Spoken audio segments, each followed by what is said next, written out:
supposed to be about freedom, adventure, and unforgettable memories.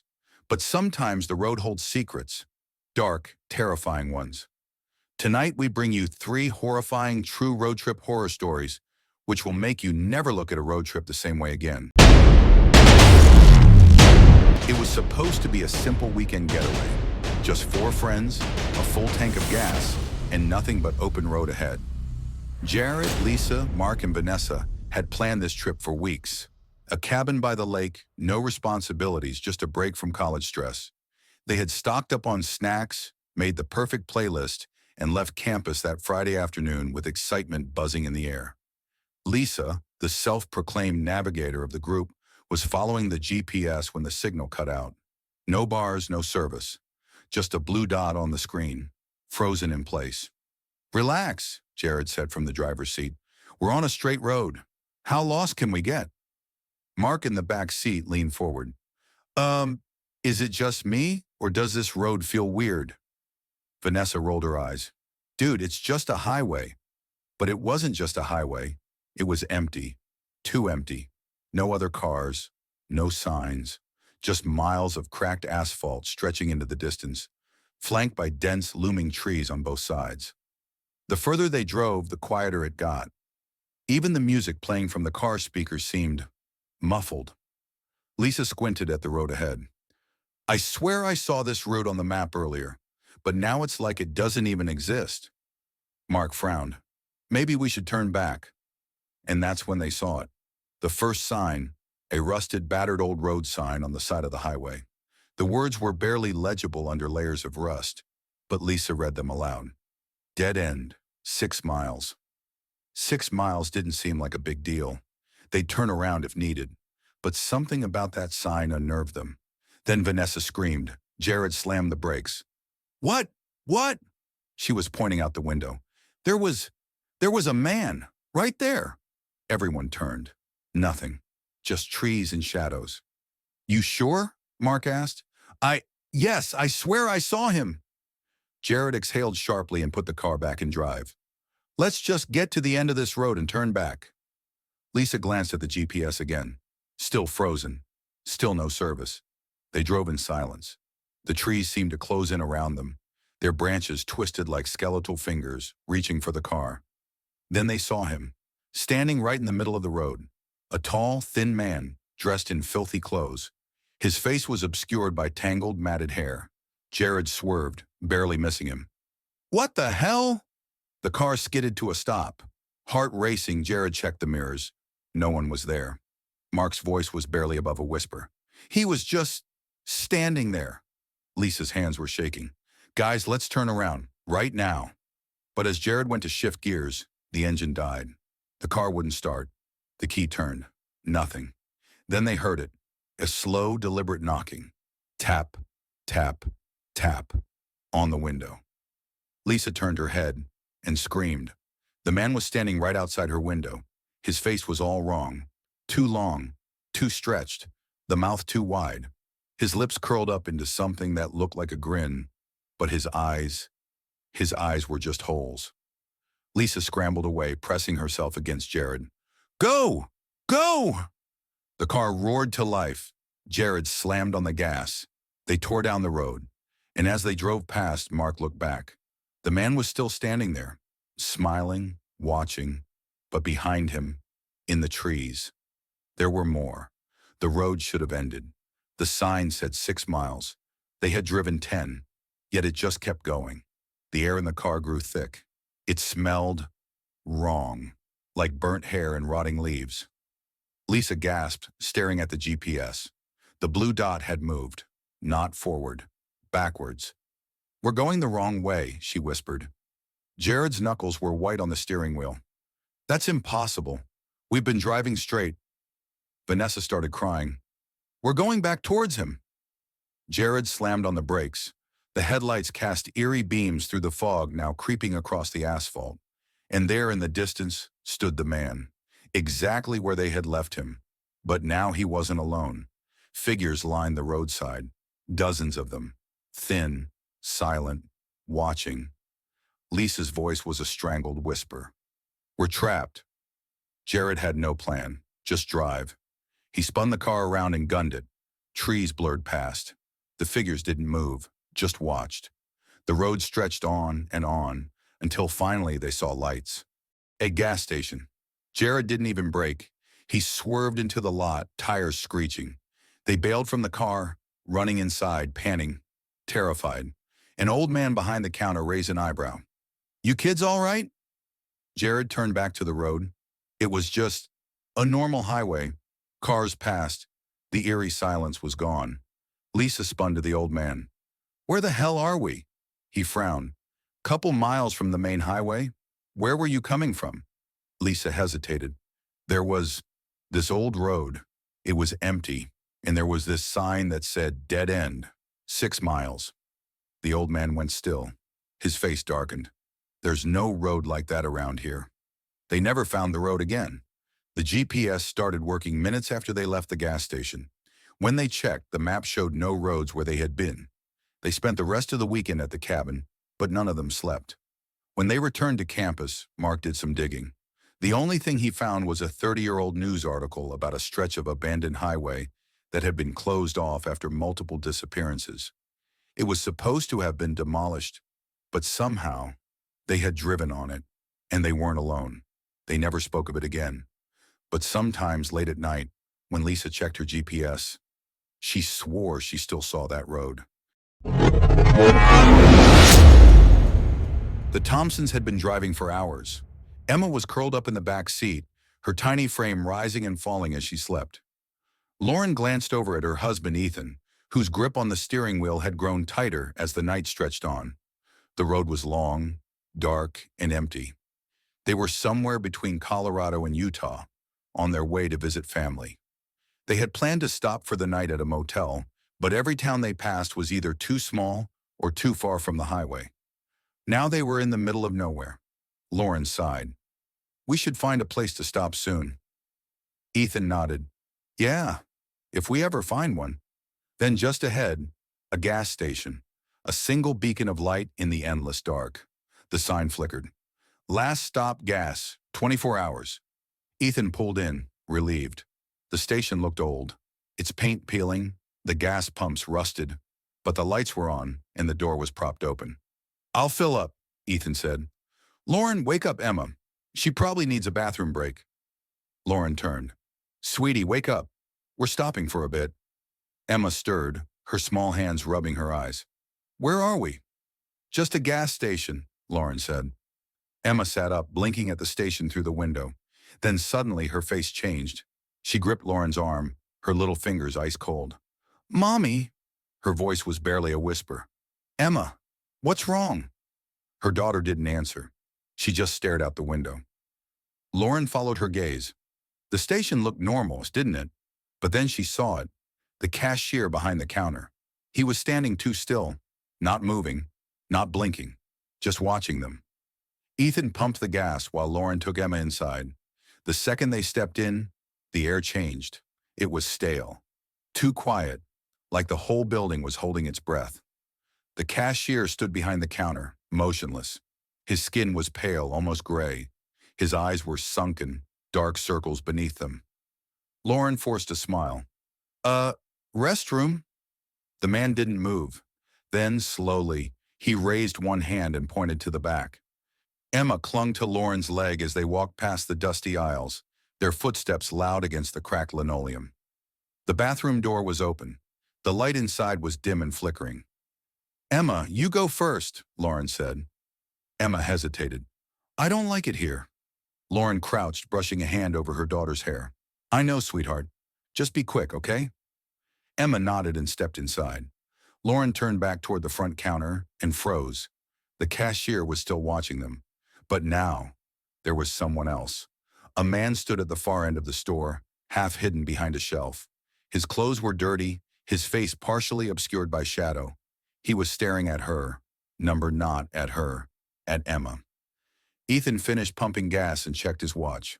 Too long. Lauren and Emma should have been back by now. He walked toward the entrance, but as his fingers brushed the door handle, he stopped. Something was wrong. The highway was gone. It had been right there when they pulled in, A straight, open road stretching for miles.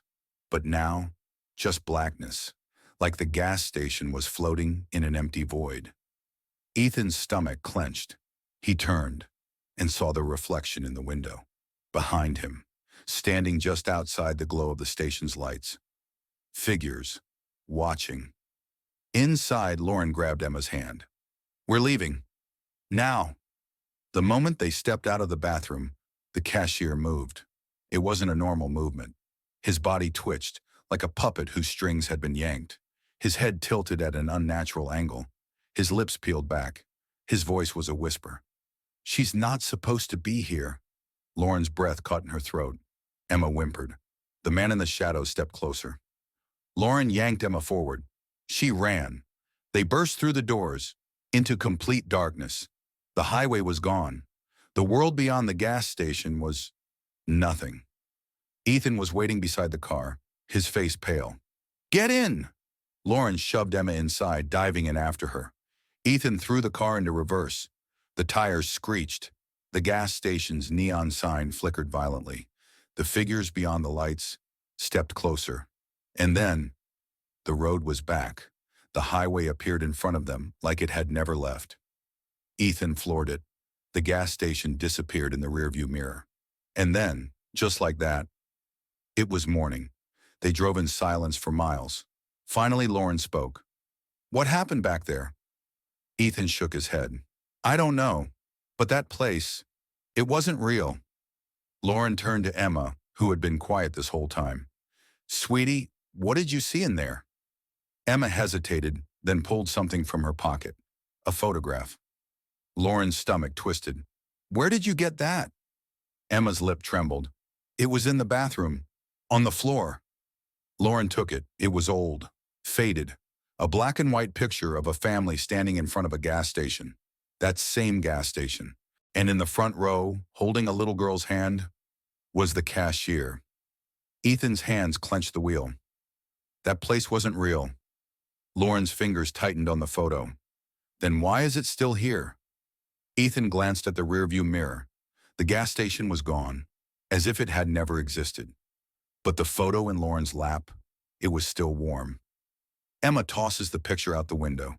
They drive in silence, refusing to look back. But when they reach their destination, Lauren unzips her backpack, and there it is, the picture. Only now the figures in it have moved. The cashier is no longer in the front row. He's in the back now, watching. That's when they finally accept it. Something is wrong with that gas station, if it even exists. They don't hesitate. They take the picture outside and burn it. As the flames consume the paper, a gust of wind blows through the trees, carrying a whisper. "See you next time." The rain came down in heavy sheets, turning the lonely stretch of Route 66 into a dark, endless blur. Daniel Carter gripped the steering wheel, his knuckles pale. He had been driving for hours, his playlist long finished, his energy drinks losing their effect. The only thing keeping him awake was the constant thud-thud-thud of raindrops against the windshield. Somewhere along the way, his GPS lost signal. No towns, no gas stations, no exits. Just a straight, empty road cutting through the night. Then he saw him, a man standing on the side of the road. Soaking wet, head tilted downward, hands shoved into his pockets. His clothes were dark, blending with the night. Daniel hesitated.